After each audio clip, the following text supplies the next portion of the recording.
Hello guys, अगर आपको मेरी ये वीडियो पसंद आए तो प्लीज़ मेरे चैनल को सब्सक्राइब करना मत भूलें। Thank you. तो अब इस पार्ट को इस तरह से स्टार्ट करते हैं कि प्रिंस जैसंग बैक डोर से यू कुन से कांटेक्ट करता है, अपना एक ख़ास आदमी उसके पास भेजता है और उसे ये कन्विंस करने की कोशिश करता है कि जैसे ये हियोन अपनी एक अच्छी मेंटल स्टेट में नहीं है। कभी कभी उसे दौरे पड़ते हैं, तन्हाई में चला जाता है, चीखता चिल्लाता है। ऐसा इंसान कैसे किंग होना डिजर्व कर सकता है। वो चाहता था कि ये सारी न्यूज़ वो अपने किंग को जाकर बताए और वो लोग कोई स्टेप उठाए इसे हटाने के लिए। और इसके साथ साथ वो उसे ये भी कहता है कि आपने जो भी अपने रिकॉर्ड में 2 नंबरी की है उसका सारा हमें भी पता है। और वो एक बुक देता है जिसमें उसने सारी डिटेल्स लिखी हुई थी। इस तरह से उसे ब्लैकमेल करने की कोशिश भी कर रहा था। उसने जाते जाते उनको ये भी मैसेज दिया था जयसंग की तरफ से कि जो यहाँ से आप लोगों ने जिनसंग ट्रेड करनी है उसकी क्वांटिटी बढ़ा दो, यहाँ का सारा लेकर चले जाओ। अब किंग के सामने यही डिमांड रखना। और फिर वो आदमी वहाँ से चला जाता है। अब ड्यूक अपने आदमियों के साथ खड़ा हुआ था और उसके बॉडीगार्ड कम शेफ वहाँ पर देखते हैं कि कुछ डेंजरस एक्टिविटी हो रही है। उन्हें शक था कि कोई इन पर नजर रखे हुए हैं। वो सबसे पहले तो अपने ड्यूक की सुरक्षा करते हैं और फिर उसके बाद उस आदमी को वहाँ से भगाते हैं। वो कोई और नहीं बल्कि घोंग ही था, जो हमेशा की तरह हवा के झोंके की तरह आया था और निकल भी गया था। मोकजू उसी कुक को दोबारा से बुलाती है और उससे कहती है कि अब तक तुमने वो दवाई खाने में शामिल क्यों नहीं करी। वो बेचारा डरा हुआ था, कहता है मुझे मौका नहीं मिला, लेकिन इनफैक्ट वो ऐसा करना नहीं चाहता था। और फिर उसके बाद वो उस पर इस बात का भी दबाव डालती है कि जियोनजी जो कंपटीशन में भाग लेने वाली है तुम लोग उसके असिस्टेंट बनोगे। हर हाल में उसे ये कंपटीशन हारना ही होगा। जबकि उधर जियोनजी तीखी लाल मिर्च लेकर बैठी हुई थी और वो सबको टेस्ट करके भी बताती है। उसका स्पाइस स्टैंड करने का स्टैमिना बहुत अच्छा था, उन सारे लोगों से बहुत आगे। वो कहती है कि मैं इसी के थ्रू क्रश करके एक पेस्ट बनाऊंगी और फिर मेरे खाने में जादू देखना। वो किंग के पास आती है और उससे कुछ इंग्रेडिएंट्स और क्रशिंग मेथड्स मांग रही थी। वो बोलता है कि सब मार्केट में अवेलेबल होगा, तुम्हें मार्केट ले जाया जाएगा और मैं खुद पर्सनली तुम्हारे साथ चलूँगा। वो हैरान थी, आप किंग हैं, इतने छोटे मोटे काम करेंगे क्या। वो कहता है बात हमारे देश की इज्जत की है, मैं ज़रूर चलूँगा। लेकिन इनफैक्ट बहाना था, वो जियोनजी के साथ जाना चाहता था। अब वो उसे ड्रेस चेंज कराता है। ऑफ कोर्स वो शेफ वाला यूनिफॉर्म तो पहन कर नहीं जाएगी ना। वो ये ड्रेस चेंज करती है तो ये हियोन को बहुत सुंदर लगती है। और फिर जब वो रेडी खड़ी हुई थी तो वो तो जैसे उस पर अपना दिल ही हार बैठा था। अब वो लोग मार्केट जाते हैं। वहाँ पर ये हियोन को इस तरह की एंटीक चीज़ें बहुत पसंद आती हैं जो सेल पर लगी हुई थी, पर बेचारी के पास पैसे कहाँ थे। वो हर चीज़ जो उसे पसंद आती थी बस देखकर वहीं छोड़ देती थी। इतने में किंग कहता है कि मुझे कुछ ज़रूरी चीज़ खरीदनी है, तुम यहाँ पर हमारा वेट करो और इस शॉप वाले से क्रशिंग की बात कर लो, मैं वापस आकर यहीं तुम्हें मिलूँगा।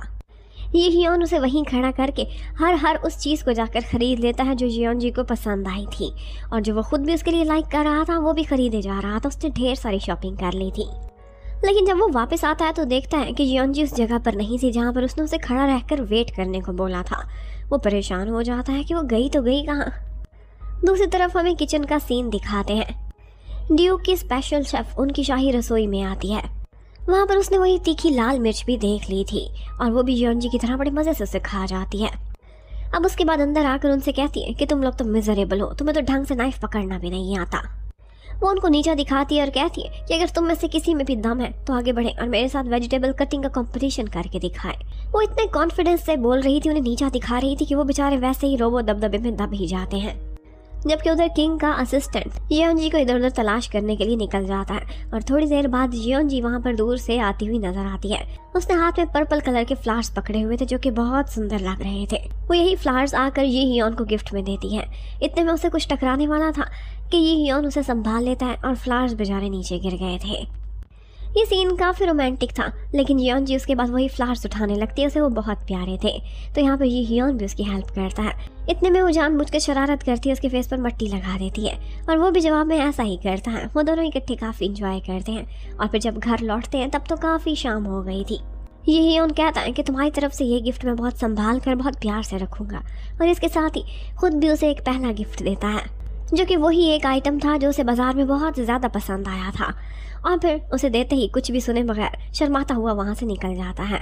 जियोनजी आज बहुत ज़्यादा खुश दिखाई दे रही थी, जबकि उधर ये हियोन भी उसके लाए हुए फ्लावर्स को पानी देता है और बहुत प्यार से देखता है।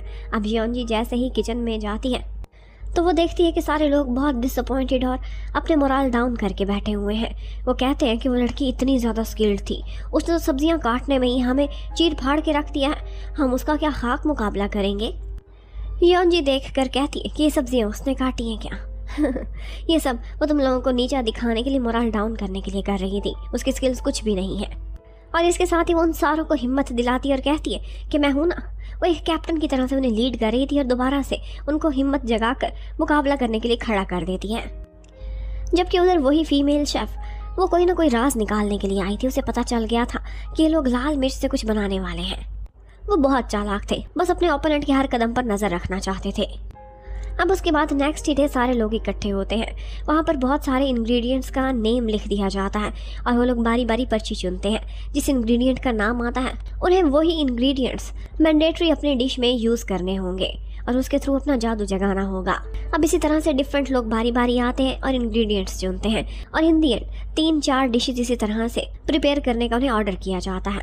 अब वो कहते हैं कि कंपटीशन के लिए 3 दिन है, आप लोग अपनी पूरी तैयारी कर लें। यहाँ पर योनजी उसे इशारा करती है कि 3 नहीं 5, और अब की बार वो उसका इशारा समझ भी जाता है। पर आज ड्यूक कुछ चालाकी कर जाता है। वो कहता है जी हियोन से कि मैं थोड़ा सा एक स्टेप आगे लेना चाहता हूँ। वो ये है कि अगर तुम्हें पूरा भरोसा है अपने शाही बावर्चियों पर तो फिर मेरे से एक और बेट लगाओ। अगर मेरे बावर्ची जीत गए तो यहाँ का सारा जिनसंग हम काट कर लेकर जाएंगे और इसके साथ साथ ट्रिब्यूट वुमेन भी तुम्हें डबल करनी पड़ेंगी। ये हियोन उससे कहता है ठीक है फिर मैं भी अपनी शर्त डबल कर देता हूँ। वो भी अपनी डिमांड डबल करके कहता है कि अपने किंग मिंग से कह देना। वो कहता है ठीक है मैं कन्विंस करने की पूरी कोशिश करूँगा। अब योनजी वहाँ से जाते जाते उस फीमेल शेफ से कह कर जाती है कि कल तुम अपना चाकू मेरी तरफ भूल गई थी, वही तुम्हें वापस लौटाना था। और वो चाकू उसके लिए इस अंदाज में रख कर गई थी कि जैसे उसे चैलेंज दे रही हो। ये देखते ही वो तो आग बगोला हो जाती है। जबकि योनजी वो बहुत कॉन्फिडेंट थी। वो भी अपना चाकू तेज कर रही थी और सोच रही थी कि उसने क्या बनाना है। वो कहती है कि अब की बार मेरे हाथों का जादू देखना, मैं वो करूँगी जो पहले कभी भी नहीं किया होगा। और बस इसी के साथ ही ये पार्ट यहाँ पर ख़त्म होता है। Thank you for watching.